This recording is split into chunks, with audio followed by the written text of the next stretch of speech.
Well, hey everyone, I'm back. Almost 2 years to the date. In March of 2020, I stood in this place, and again last year. And if you look behind me, talk about progress. What stood there 2 years ago was Villa Maria, which was a convent for nuns here in Stone Harbor. And last year was just before demo. Now it's down. Whew. And they're building something else in its place. Progress, I guess. But I'm not here to talk just about that. If you remember, in March of 2020, we were in the beginning or the throes of what was called COVID-19, and no one ever actually heard of it at that time. In fact, here's the headline in the New York Post: "Heaven help us." Holy cow, can you believe it? Well, we thought at that time there was very little chance that many of us would survive, but we did. Many of us didn't, sadly. Went home to be with the Lord for many, and I pray that the families that were left behind, as difficult as that was, have found strength somewhere in the process of all this taking place. But here we are in 2022 with the pandemic largely behind us. Of course, in 2021, it was Delta and Omicron, not to be forgotten. Of course, at this point, we're now looking at Russia invading the Ukraine in Eastern Europe and another worldwide crisis. Holy cow, when will it stop? Well, for the friends of Jesus, like us, I'm not sure that it's going to stop. And I'm not sure that we should expect it to stop. These are many of the things that we can expect to see in the days leading up to Jesus' return, but that's not the point, and this is not about prophecy. Who knows? God only knows what's to come.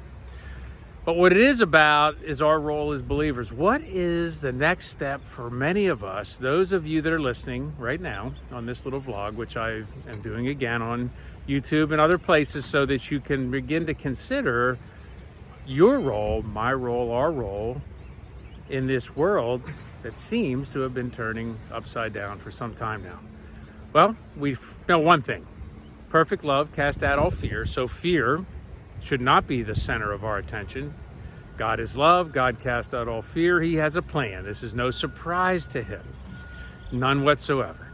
So I think the important thing for us as Christians is to just understand that we each have a role individually in this future that we now are living in the present, where there's people that are very fearful, very concerned about what's happening around them, as they should be, especially those who don't know Christ. So what is your role? What is God calling you up into in these times when uncertainty is the theme of the day?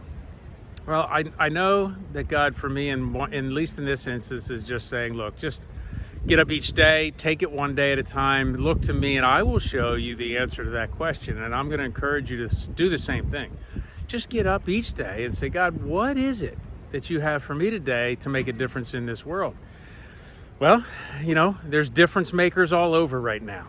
And it's been a really strange time, especially in this country. Now, even weirder, because we're looking at high rates of inflation. We have high gas prices. Many of us are wondering if we should even try to get in the car and drive a whole lot. Different than what it was a year ago, or certainly 2 years ago when the world shut down. But those are not concerns that come from above. Those are earthly concerns, first world problems, right? Look at the Ukrainian people right now. They're ducking for cover, barely surviving, women and children being killed daily by random bomb attacks. What is that? What is going on? Well, we live in a world at war, and I don't mean just physical war, but there's a spiritual war going on around us. And so I don't think we should lose sight of the fact that with that spiritual war, that enemy that we so have learned to hate, especially as believers and those of us who get what spiritual warfare is, he's fighting against us, as always. But the thing about that, he's a created being, and all his minions are created. No different. God's got the victory already won. Just lay it at his feet. Ask him, what is it that you want from me today, Lord? And I pray against all of the spirits that are working around the clock to bring chaos into this world. That's not who God is. He's not a God of chaos. He's a God of order. So, folks, as I am wrapping it up here, I just want to encourage you. Here we are in 2022. I'll be back again here in this same spot, likely in 2023. I wonder what things will look like. Not sure that it really matters. What matters most is where your heart is.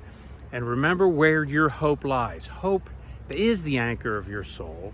Hope is everything that God intended it to be in our lives, and that is to look forward to his coming and to live our life every day in concert with his, totally aligned with his heart, to bring peace, love, and happiness in whatever form that looks like, more like joy than happiness in other people's lives. So God, we love you, and you teach us, Lord, to love others the way you commanded us in your word. In your name, amen.